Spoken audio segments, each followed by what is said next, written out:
In the bitter cold of February 1916, along the rolling hills of northeastern France, two mighty armies faced each other across a landscape that would soon become synonymous with human suffering. What began as a calculated German strategy to bleed France dry would transform into the longest, most devastating battle in modern history. For 302 days, over 700,000 men would fall in a meat grinder of unprecedented scale. This is the story of Verdun, where the very soul of France hung in the balance, and where hell itself seemed to open upon the earth. The year 1915 had been a stalemate of blood and mud. Across the Western Front, millions of soldiers crouched in trenches that stretched from the North Sea to the Swiss border. Machine guns ruled no man's land. Artillery pounded positions into moonscapes of craters and corpses, and every attack seemed to accomplish nothing but adding more names to the casualty lists. The war that politicians had promised would be over by Christmas 1914 had devoured an entire generation, yet neither side could claim victory. In Berlin, General Erich von Falkenhayn, the German chief of staff, stared at maps that told a grim story. Germany was fighting a war on multiple fronts, her resources stretched thin, her people growing weary of endless sacrifice. The great offensive strategies of 1914 had failed. The Schlieffen Plan lay in ruins. Something had to change, or the Central Powers would slowly be crushed by the weight of the Allied war machine. Falkenhayn was not a man given to grand gestures or romantic notions of warfare. He was a cold strategist who understood that wars were won not by capturing cities or breaking through lines, but by destroying the enemy's will to fight. His eyes settled on a name that would soon echo through history: Verdun, a fortress city that had guarded the approaches to Paris for centuries, a symbol of French pride and determination. More importantly, it was a place the French could never abandon. The German plan was diabolical in its simplicity. They would not try to capture Verdun quickly. Instead, they would force the French to defend it at any cost, then bleed them white with artillery fire and methodical attacks. As Falkenhayn coldly calculated, there were objectives within German reach, for which the French General Staff would be compelled to throw in every man they had. If they did so, the forces of France would bleed to death. The city of Verdun sat in a salient, a bulge in the French lines that jutted into German-held territory. This geographic weakness made it vulnerable to attack from three sides, while a ring of 19 massive forts provided its defense. These concrete and steel behemoths, built in the 1892s, had once represented the pinnacle of military engineering. Their thick walls and underground galleries seemed impregnable to the weapons of the previous century. But warfare had evolved with terrifying speed. The German army now possessed weapons that would have seemed like the instruments of gods to earlier generations. The massive 420mm siege guns, nicknamed Big Berthas, could hurl shells weighing nearly a ton over distances of more than 6 miles. These monsters had already proven their worth by reducing the Belgian forts at Liège to rubble in 1914. Even more ominous were the new tactics of artillery bombardment. German gunners had perfected techniques that could saturate entire square miles with explosive shells, creating killing zones where nothing could survive. They had learned to coordinate different types of artillery, mixing high explosive shells that destroyed fortifications with shrapnel rounds that shredded human flesh, and poison gas shells that turned the very air into a weapon. The French, however, had made a catastrophic miscalculation. In 1915, convinced that modern artillery made fixed fortifications obsolete, the French General Staff had stripped the Verdun forts of most of their heavy guns and garrison troops. These weapons and men were desperately needed elsewhere along the front, they reasoned, and the forts themselves were judged to be death traps that could not withstand modern bombardment. Fort Douaumont, the largest and most imposing of the Verdun fortifications, stood nearly empty. This massive structure, protected by layers of concrete over a meter thick and surrounded by a 7-meter deep moat and 30 meters of barbed wire, housed barely 60 men, instead of the hundreds it was designed to shelter. The French had effectively disarmed their own strongest position, just as their enemies prepared to attack it. As winter deepened in early 1916, German preparations intensified. Crown Prince Wilhelm, the Kaiser's eldest son, was given command of the Fifth Army, the force designated to carry out Operation Judgment. Despite his royal title, Wilhelm was an experienced commander who understood the magnitude of the task ahead. His army assembled in the forests around Verdun like a coiled spring, ready to unleash destruction on an unprecedented scale. The German buildup was methodical and massive, More than 1,300 guns were positioned in carefully concealed positions, ranging from light field pieces to the enormous siege mortars that had crushed Belgian resistance. Ammunition dumps grew into small mountains of shells, each one destined to add to the coming symphony of destruction. Railway lines were extended to carry the tons of supplies needed to feed the artillery beast. Elite German assault troops trained in new tactics designed to exploit the chaos that would follow the bombardment. These Stoßtruppen, or shock troops, were equipped with flamethrowers, grenades, and portable machine guns. They learned to advance in small groups, bypassing strong points and penetrating deep into enemy positions before the defenders could recover from the artillery barrage. French intelligence detected signs of the German buildup, but the scale and intent remained unclear. Reports filtered back of increased enemy activity, of new gun positions being prepared, of fresh divisions moving into the sector. Yet the French High Command, focused on their own planned offensives for 1916, failed to grasp the magnitude of the threat gathering before Verdun. General Joseph Joffre, the French commander-in-chief, remained convinced that the Germans lacked the strength for a major offensive. His attention was focused on the planned Anglo-French assault along the Somme River, scheduled for summer 1916. Verdun, in his view, was a quiet sector where worn-out divisions could rest and recover from the rigors of more active fronts. The defenders of Verdun consisted primarily of reserve divisions and territorial units, older men, and those deemed unfit for service in more critical sectors. Their positions were thinly held, their supplies limited, their morale dampened by months of inactivity and the bitter cold of an unusually harsh winter.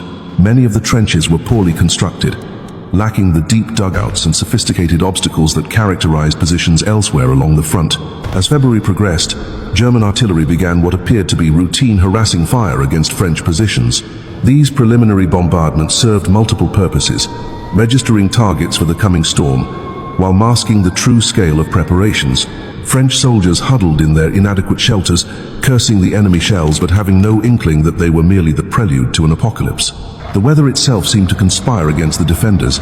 Thick snow blanketed the hills around Verdun, making movement difficult and observation nearly impossible. The cold was so severe that weapons jammed, water froze in canteens, and men suffered from frostbite even in their trenches. Supply lines, already stretched thin, became even more precarious as trucks and wagons struggled through the icy roads. On the night of February 20th, an eerie quiet settled over the Verdun sector. German batteries that had been firing intermittently fell silent. In the French trenches, soldiers welcomed the respite, unaware that their enemies were making final preparations for the most concentrated artillery bombardment in military history.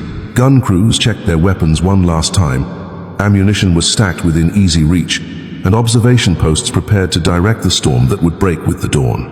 The stage was set for a battle that would redefine the very meaning of warfare, where courage and cowardice, heroism and horror would be forged in the crucible of industrial-scale killing. In just a few hours, the quiet hills of Verdun would erupt in flames that would burn for 10 months, consuming armies and reshaping the destiny of nations. At 4:15 in the morning on February 21st, 1916, the world exploded. In a single, earth-shattering moment, 1,300 German guns opened fire simultaneously across an 8-mile front. The sound was beyond human comprehension, a roar that could be heard over 60 miles away in Nancy. Soldiers later described it not as noise but as a physical force that crushed the breath from their lungs and turned their bowels to water. This was not artillery fire as warfare had known it before. This was the orchestrated destruction of everything that lived and breathed in the target zone. High explosive shells weighing hundreds of pounds crashed down every few seconds, each one capable of obliterating a house or creating a crater 20 feet across. Shrapnel rounds burst overhead, filling the air with thousands of razor-sharp fragments that could slice a man in half. Gas shells hissed and leaked their poisonous contents into shell holes and trenches, turning every breath into potential death. The French positions simply vanished. Trenches that had taken months to dig were erased in minutes. Communication lines were severed, command posts buried under tons of earth and concrete. Men who had survived years of war were driven mad in the first hour by the relentless, crushing weight of the bombardment. Those who tried to flee were caught in the open and torn apart by the endless rain of steel.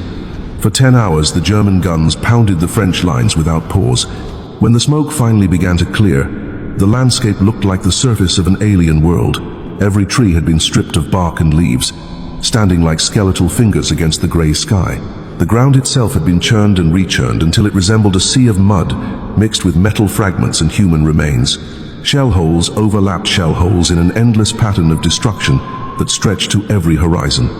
At 4 in the afternoon, German infantry began their advance.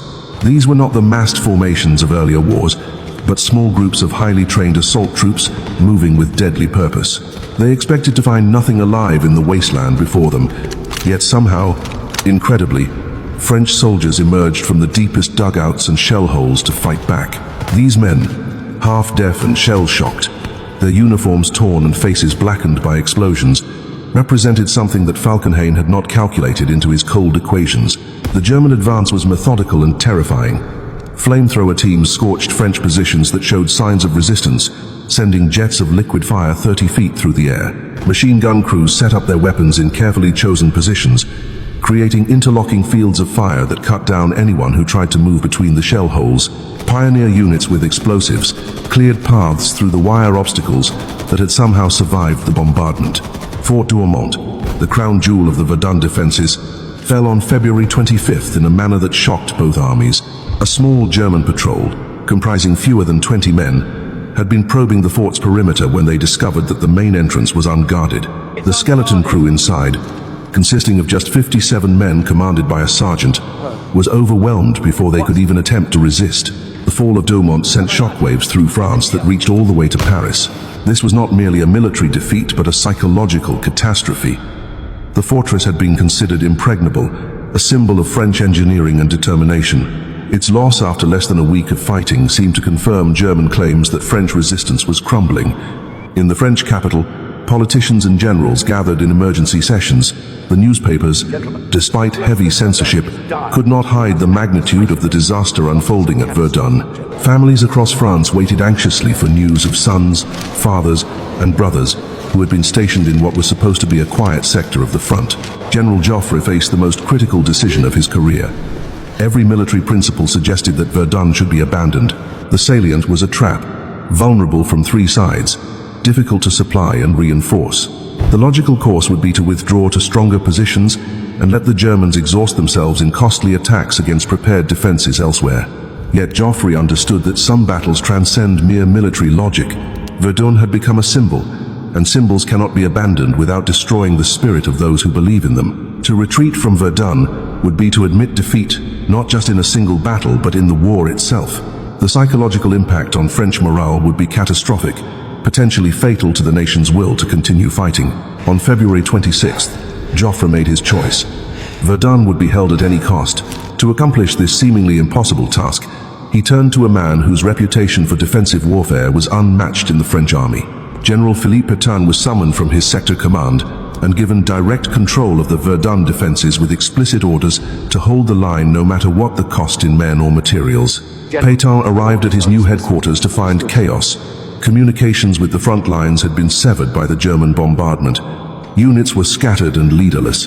The single road and railway line connecting Verdun to the rest of France were under constant artillery fire, making resupply nearly impossible.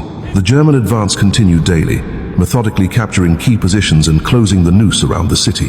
The new commander's first priority was establishing a lifeline to the outside world. The narrow road running south from Verdun to Bar-le-Duc became the focus of a massive logistical effort that would soon earn it an immortal name. This secondary highway, barely wide enough for 2 trucks to pass, would become known as the Sacred Way, the umbilical cord that kept Verdun alive through its longest ordeal. Day and night, an endless stream of vehicles moved along the Sacred Way. Trucks carried ammunition, food, medical supplies, and fresh troops to the battle. The same vehicles returned loaded with wounded men whose eyes held the 1,000-yard stare of those who had looked into the abyss. During the peak of the crisis, 1 truck passed every 14 seconds, creating traffic jams that stretched for miles. The road itself became a casualty of war. The constant passage of heavy vehicles, combined with the impact of German shells that fell short of their intended targets, reduced the surface to a quagmire of mud and broken stone. Entire companies of soldiers were assigned to road maintenance, working around the clock to keep the lifeline open. Quarries were opened nearby, to provide the crushed stone needed to repair the constantly deteriorating surface. Pétain's defensive strategy was revolutionary in its methodical precision. Instead of trying to hold every position with maximum force, he created a defense in depth that would absorb German attacks and then counterattack to retake lost ground. Artillery became the backbone of this strategy, with carefully coordinated barrages designed to break up German attacks before they could reach French positions. The general understood that Verdun would not be won or lost in a single decisive battle, but through the accumulation of countless smaller actions. Each hill, each fort, each trench line would be contested with maximum violence. The Germans might advance, but they would pay in blood for every yard of ground. If Falkenhayn wanted a battle of attrition, Pétain would give him exactly that, but on terms that would favor the sacred way within the defenders. French reinforcements began arriving along days of Pétain's appointment. These were not the exhausted reserve units that had initially defended Verdun, but frontline divisions pulled from other sectors of the front. They came with modern equipment, adequate ammunition, and most importantly, the determination to hold ground that had become sacred to French national identity. The battle that had begun as a calculated German strategy to bleed France white was transforming into something far more complex and deadly. Both armies were now committed to a struggle that would test the very limits of human endurance. The hills around Verdun would become a laboratory where new forms of warfare were born in an atmosphere of unimaginable violence and suffering. The transformation of Verdun from a strategic objective into a symbol of national survival changed everything. What Falkenhayn had envisioned as a controlled bleeding of French forces became a mutual destruction that neither side could escape. The German Crown Prince Wilhelm found his Fifth Army locked into a battle that defied every principle of mobile warfare his father's generation had mastered. German attacks continued with mechanical precision through March and April, but the easy victories of the opening days were gone forever. French resistance stiffened with each passing week as Pétain's reorganization took hold. The artillery duels that raged across the scarred landscape consumed ammunition at rates that staggered supply officers on both sides. German guns fired over 2 million shells in the first 6 months alone, while French batteries responded with their own hurricane of steel and explosives. The physical landscape around Verdun began to resemble something from another planet. Aerial photographs showed a moonscape of overlapping craters where forests and farms had once flourished. Trees that had stood for centuries were reduced to splintered stumps. Villages disappeared entirely, their stones and timbers scattered by repeated bombardments until nothing remained to mark where human beings had once lived and worked. Individual battles within the larger struggle took on names that would haunt survivors for decades. Dead Man's Hill, Hill 304, Fleury Village, each became the focus of attacks and counterattacks that cost thousands of lives for gains measured in yards. Fleury itself changed hands 16 times during the battle, with each occupation leaving fewer buildings standing until finally nothing remained but rubble and corpses. The horror of Verdun lay not just in the scale of casualties, but in the nature of the killing itself. Artillery bombardments could last for days without pause, driving men insane with their relentless thunder. Soldiers learned to identify different types of shells by their sound as they approached. The whistle of high explosives, the buzz of shrapnel rounds, the sinister hiss of gas shells, each carried its own particular terror. French soldiers developed a grim humor about their situation. They called Verdun the mill or the meat grinder, acknowledging that men went in but did not come out unchanged, if they came out at all. Letters home spoke of landscapes where the dead outnumbered the living, where shell holes filled with rainwater turned pink from dissolved blood and flesh. Medical services collapsed under the weight of casualties that exceeded every previous calculation. Field hospitals operated in underground chambers, their surgeons working by candlelight while shells crashed overhead. Morphine ran short, then disappeared entirely. Doctors performed amputations without anesthesia, while patients bit down on leather straps to muffle their screams. The psychological toll proved as devastating as the physical destruction. Shell shock, a condition barely recognized before the war, became epidemic among units that served extended tours at Verdun. Men who had shown courage in previous battles became cataleptic at the sound of distant gunfire. Others developed uncontrollable tremors that made it impossible to hold weapons or write letters home. German forces suffered their own special torments, as Falkenhayn's strategy trapped them in the same killing machine they had created for their enemies. Elite assault units that had spearheaded the initial attacks were ground down to nothing in repeated assaults against French positions that grew stronger each week. The Crown Prince Wilhelm, watching his divisions dissolve in the furnace of Verdun, began to question the wisdom of continuing attacks that gained little ground at enormous cost. By summer 1916, both armies had been bled nearly white, yet neither could disengage from the struggle. French national honor demanded that Verdun be held at any cost. German prestige required that the offensive succeed after such massive investments of men and material. The battle had developed its own momentum, consuming reinforcements as quickly as they could be fed into the line. The Sacred Way became more than a supply route. It became a pilgrimage route for French soldiers. Men marched north knowing they might never return, yet singing songs that spoke of duty and sacrifice. The road itself bore the scars of its service, its surface broken by constant traffic and enemy shelling, its shoulders lined with the graves of men who had died keeping it open. French artillery tactics evolved rapidly under the pressure of constant combat. Battery commanders learned to mass their fire with unprecedented precision, creating walls of steel that could stop German advances cold. Counter-battery fire became a deadly science, as observers learned to locate enemy guns by the flash of their muzzles and direct devastating responses within minutes. The introduction of new weapons added fresh dimensions of horror to an already hellish battlefield. Flamethrowers sprayed liquid fire into trenches and shell holes, turning human beings into living torches. Poison gas attacks became routine, forcing soldiers to fight while wearing masks that limited vision and breathing. Underground mining operations placed enormous charges beneath enemy positions, creating explosions that could be felt miles away.